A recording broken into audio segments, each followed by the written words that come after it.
Bom dia, graça e paz, bem-vindo mais uma vez à nossa devocional semanal. E hoje começamos uma semana de vitória, abençoada, debaixo da palavra de Deus, das bênçãos do Senhor Jesus, o nosso Salvador. E hoje eu quero compartilhar uma palavra de Deus com você, intitulada Não Siga Jesus de Longe.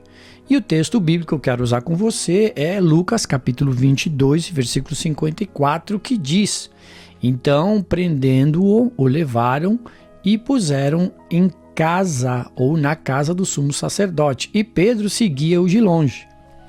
Esse versículo fala a respeito que quando Jesus foi preso, todos ficaram com medo dos seus discípulos e cada um fugiu para o seu lugar, e Pedro acompanhava todas as coisas de longe. E eu quero deixar uma pergunta para você: como você avalia a sua comunhão com Deus?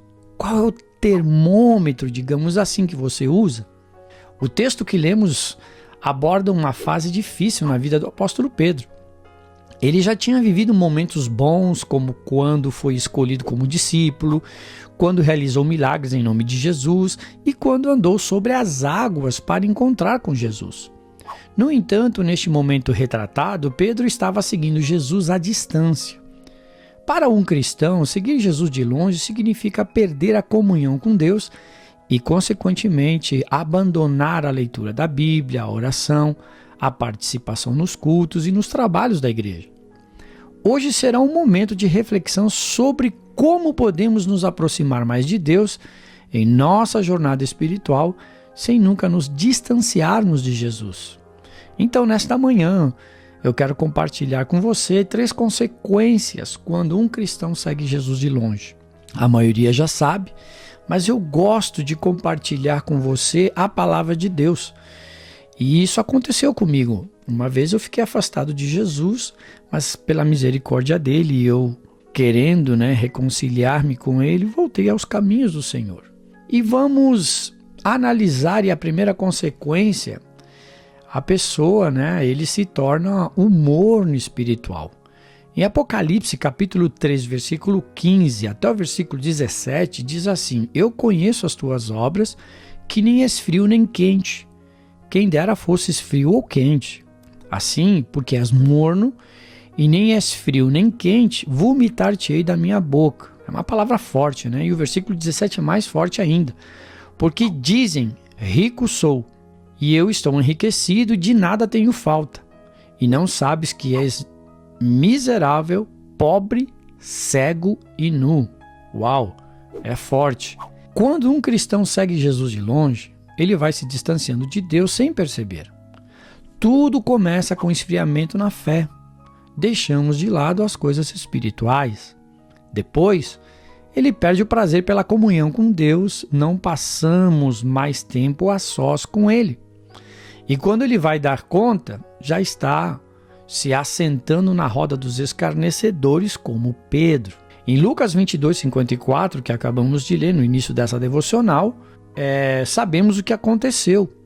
Por isso, como cristãos, precisamos sempre estar vigiando nossa vida espiritual, pois conforme o texto que lemos, Deus não tem prazer na vida de um cristão morno. Em Lucas capítulo 14, versículo 34 ao 35, diz que o cristão morno é como sal sem sabor, para nada serve. A segunda consequência, ele se torna improdutivo. João capítulo 15, versículo 1 e 2, diz assim: Eu sou a videira verdadeira e meu pai o lavrador. Toda vara em mim que não dá fruto, atira, e limpa toda aquela que dá fruto, para que dê mais fruto. Vós já estáis limpos pela palavra que vos tenho falado. Segundo o texto do Evangelho de João, capítulo 15, dar fruto para Deus implica tanto em ganhar almas para Jesus, quanto em manifestar as virtudes do Espírito Santo em nossas vidas. Porém, quando um cristão segue Jesus de longe, sua vida fica seca, sem frutos, vazia, e ele se torna um ramo seco e, consequentemente, enterra seus talentos, deixando de trabalhar na obra de Deus. No texto lido, Jesus ensinou que quando um ramo, ou seja, o cristão, se torna improdutivo, corre um sério risco de ser cortado da videira, que é Jesus. Pense nisso. E a terceira consequência, ele acaba negando Jesus. Lucas capítulo 22 e versículo 57, Pedro já na roda dos escarnecedores ali no meio, quando perguntaram para ele, você é seguidor de Jesus, né? A gente conhece, né, essa história que Pedro negou Jesus 3 vezes, e nesse versículo 57 ele diz assim: mulher, não o conheço.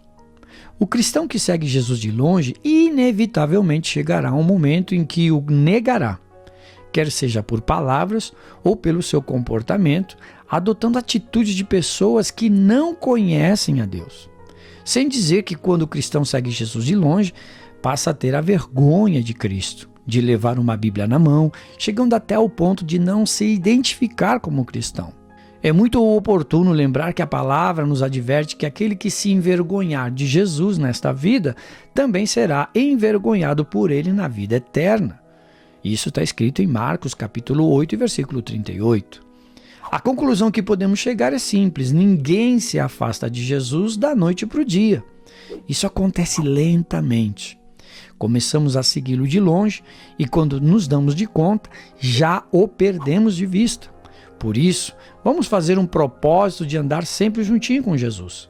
Perto dele, temos força para lutar, mas longe dele ficamos fracos, improdutivos e acabamos por negá-lo. Vamos orar pedindo a Deus graça e força para andarmos sempre bem pertinho de Jesus. Ok? Então vamos orar. Senhor Jesus, na tua presença queremos te agradecer por esta palavra que instrui a nossa vida, o nosso pensamento, a estarmos juntinhos de ti, a andarmos mais perto de ti, não andarmos de longe, pois aprendemos nesta manhã 3 consequências da pessoa que se afasta de ti, que te segue de longe. Nesta manhã decidimos, através do nosso livre arbítrio, e nos aproximarmos mais de ti, seguir os teus passos, pois tu és o caminho, a verdade e a vida que nos leva até o céu. Obrigado, Jesus, nesta manhã por estarmos vivos mais um dia e meditarmos na tua palavra, que é vida e vida em abundância para a nossa vida espiritual. Declaramos nesta manhã que te amamos e queremos andar juntinho contigo, porque sabemos que andando contigo somos mais que vencedores e seremos sempre abençoados. Declaramos um dia de vitória, uma semana de vitória, de bênçãos derramadas sobre as nossas vidas, sobre a nossa casa, sobre a nossa família, sobre os nossos familiares, sobre os nossos amigos, sobre os nossos projetos e negócios. Teremos o sucesso em ti, temos o sucesso em ti, cremos nas tuas promessas. Muito obrigado. Te agradecemos em nome do Pai, do Filho e do Espírito Santo de Deus, em nome do teu Filho amado Jesus Cristo. Amém, amém e amém. Deus te abençoe, uma ótima semana e até a nossa próxima devocional.